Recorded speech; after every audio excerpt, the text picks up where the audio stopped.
ये हम लोग रेलवे स्पेशल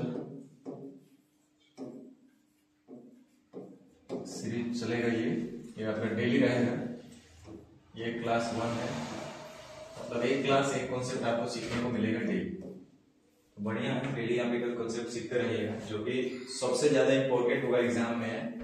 और ये गारंटी है कि जो भी हम बताएंगे उसमें क्वेश्चन आएगा, ये श्योर है, क्योंकि ये सबसे ज्यादा आपके एग्जाम में पूछा जाने वाला भी क्वेश्चन है। तो वही सब क्वेश्चन और वही सब कॉन्सेप्ट हम उठाए हैं।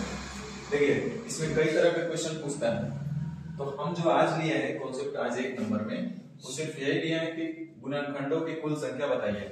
देखिए कभी कभी गुणनखंड को क्या बोलेगा, भाजक लिख देगा, फैक्टर। तो भाजक बोले चाहे गुणनखंड बोले, दोनों बात सेम है।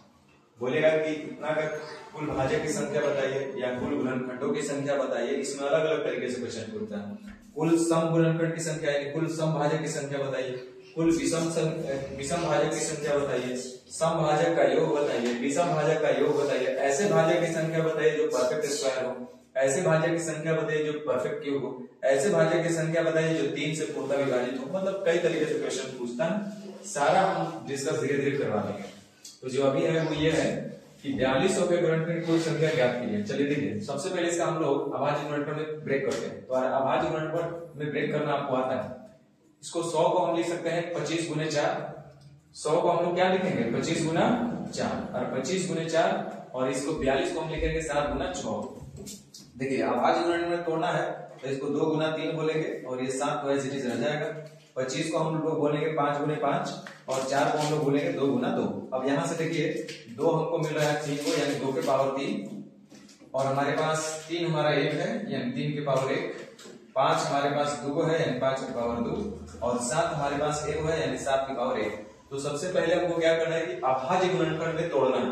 जिनको ऐसे नहीं करना आता होगा वो बचपन वाले तरीके से आप लोग जो अभाज्य गुणनखंड निकालते थे वो ऐसे निकालेंगे, 2 से भाग देना, है ना, इस तरह से जो आप लोग पूरा भाग देते थे। तो ये सब अभाज्य गुणनखंड ऐसे निकाल लेंगे हम लोग। अब देखिए यहाँ पे करना क्या है, जब भी अगर कुल भाजक की संख्या पूछेगा, यहाँ पे सिर्फ पूछा है गुणनखंडों की कुल संख्या कितनी है ये बताइए। तो इसमें कुछ नहीं करना होता है। क्यों करना होता है ये तो हम कारण बेसिक में फाउंडेशन बैच में सब पढ़ाए हुए, सब बताए हुए हैं। लेकिन अभी अगर एग्जाम में ही करना होगा तो कैसे करेंगे, बस इतना समझिए। यहाँ पे जितना भी पावर है इसमें सब एक बढ़ा करके आपस में गुना कर लेंगे। क्यों करेंगे वो फाउंडेशन बैच में बताया हुआ। तो 3 है पावर तो यहाँ पे 4 लिख देंगे, पावर 1 है तो 2 लिख देंगे, पावर 2 है तो 3 लिख देंगे, पावर 1 है तो 2 लिख देंगे। अब सबको आपस में गुना करेंगे तो 4 दूनी 8, 8 3 24, 24 दूनी 48, यानी ऑप्शन नंबर 1। तो कहने का मतलब है कि सबसे पहले अभाज्य गुणनखंड में इनको ब्रेक करना है, पावर के रूप में लिख देना। बहुत जगह क्या होगा ना कि क्वेश्चन आपको यहाँ पे ही दे देगा, ऐसे दे दिया रहेगा, मतलब वो अभाज्य गुणनखंड के रूप में पहले ही ब्रेक करके दे दिया रहता है। तो आप पूछता है कि कुल भाजक की संख्या बताइए, सम भाजक की संख्या बताइए, विषम भाजक की संख्या बताइए। तो हर हाल में सबसे पहले हमको अभाज्य गुणनखंड में ब्रेक करना होता है। तो हम लोग यहाँ पे कर लिए, और जैसे ही अभाज्य गुणनखंड में ब्रेक कर लिए, पावर जो भी होगा उसमें सब एक ज्यादा करके आपस में गुना करना है। पावर 3 था तो 4, 1 था तो 2, 2 था तो 3, 1 था तो 2। अब आपस में गुना कर दिए तो हमारा आंसर आ गया 48। ऐसा ही आप एक और क्वेश्चन देखिए जो कि आपका प्रीवियस एग्जाम में पूछा है रेलवे का। ये आपका आरआरबी एनटीपीसी 2021 में पूछा था, और ये भी एनटीपीसी 2021 का ही क्वेश्चन है। अब देखिए सेम क्वेश्चन है, 12288 संख्या के कितने गुणनखंड होंगे या कुल कितने भाजक होंगे। बात सेम है, भाजक कहे चाहे गुणनखंड बोले, दोनों ही बात सेम है। तो सबसे पहले हम लोग इसका अभाज्य गुणनखंड करेंगे। तो अभाज्य गुणनखंड कैसे करेंगे, देखिए हम थोड़ा सा जल्दी में कर लेते हैं, आप वैसे आप अपने तरीके से ऐसे कर सकते हैं, कोई दिक्कत नहीं। हम लोग सबसे पहले देख रहे हैं कि 8 से भाग लगने वाला है, क्योंकि 8 के लिए 24 और 8 अंतिम फिगर में हम लोग टेस्ट करते हैं, भाग लग रहा है। तो सबसे पहले इसको 8 से हम लोग भाग लगेंगे, तो कितने बार में भाग लगेंगे। तो देखिए 8 एकम 8,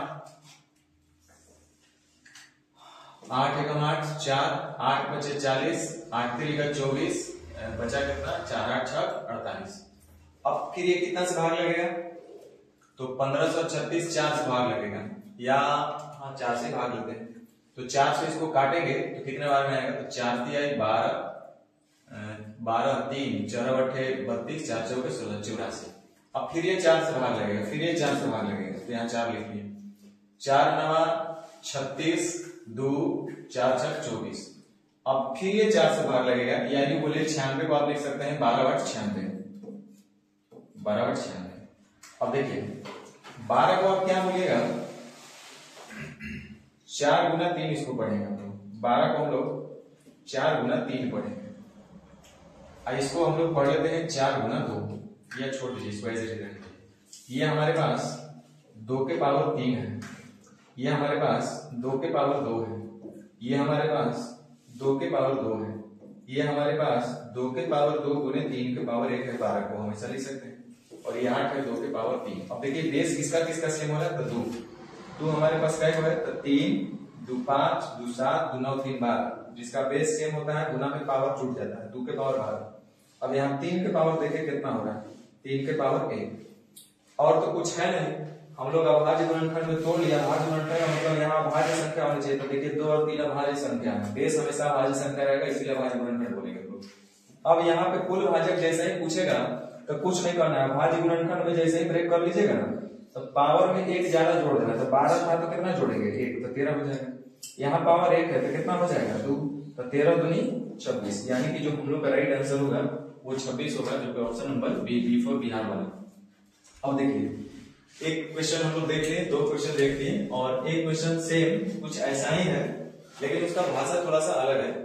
इनमें से किस संख्या के सर्वाधिक भाजक है, देखिए भाजक बोल दिया तो वही बोल रहा है कितने गुणनखंड है ऐसे, लेकिन इनमें से आपको क्या 4 को चेक करना पड़ेगा और देखना पड़ेगा कि इनमें से मैक्सिमम किसका जो है भाजक जो है किसका ज्यादा आ रहा है, गुणनखंड किसके ज्यादा, फैक्टर किसके ज्यादा है। तो ये आपको कमेंट करके बताना है। देख लीजिएगा ये चारों में से ऐसे कौन सा नंबर है जिसके सबसे ज्यादा भाजक है। तो चलिए आज के लिए इतना ही, थैंक यू।